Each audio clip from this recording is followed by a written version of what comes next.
India has always had a thriving astrology ecosystem.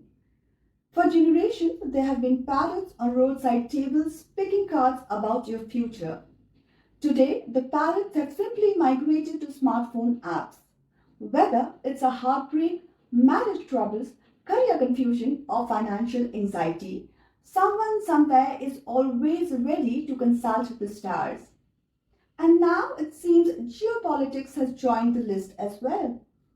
From personal heartbreaks to planetary wars, the stars are clearly having a busy season. And this brings us to today's story. Hello, namaste, and welcome. You're listening to Kahaaniyat, where we turn news into narratives and questions into conversations. In most countries, discussions on international conflicts usually involve military analysts, diplomats, and strategic experts. That is how geopolitics is normally explained in societies that have their priorities right. In India, however, the discussion occasionally takes a more, celestial turn.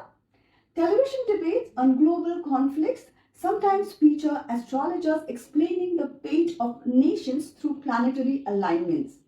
War, it appears, may not only be shaped by strategy, diplomacy, or boring economics. They may also depend on whether a certain planet is feeling cooperative that day. Now picture this.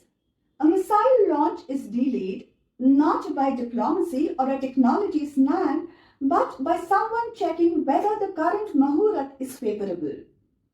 Perhaps the next step is strategic briefings based on morning Rashifal. To be fair, astrology has always had a place in personal decisions. People consult the stars before weddings, investments, and sometimes even before buying a new phone. Come on, we know all of it. But geopolitical analysis is, an ambitious promotion. You see, the stars have been asked to comment on missiles, alliances, and international strategy.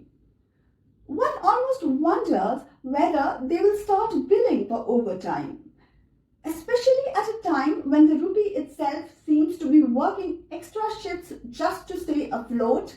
This definitely doesn't sound good. Now picture this.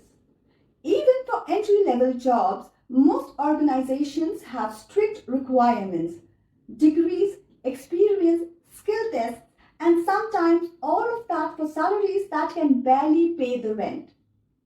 But for prime-time geopolitical analysis, the eligibility criteria appears much more flexible. This is also not the first time spiritual experts have appeared on news panels. For nearly a decade now, television debates have occasionally replaced analysts with astrologers, turning discussions on policy into something closer to cosmic speculation. Our Constitution, under Article 51A, encourages citizens to cultivate a scientific temper. Television, however, seems to prefer planetary temper. Planetary charts, after all, are far more convenient. The television media, whose job is to keep citizens informed, ends up leading the brigade of confusion. Honestly, it is sad. For decades after independence, we have tried to break the shackles of superstition, black magic, and blind belief, moving toward a more scientific way of thinking. We have worked tirelessly to move beyond the image of being called the land of snake charmers. Yet today, national news serves superstition on primetime plates and cements that image of snake charmers. And that raises a simple question.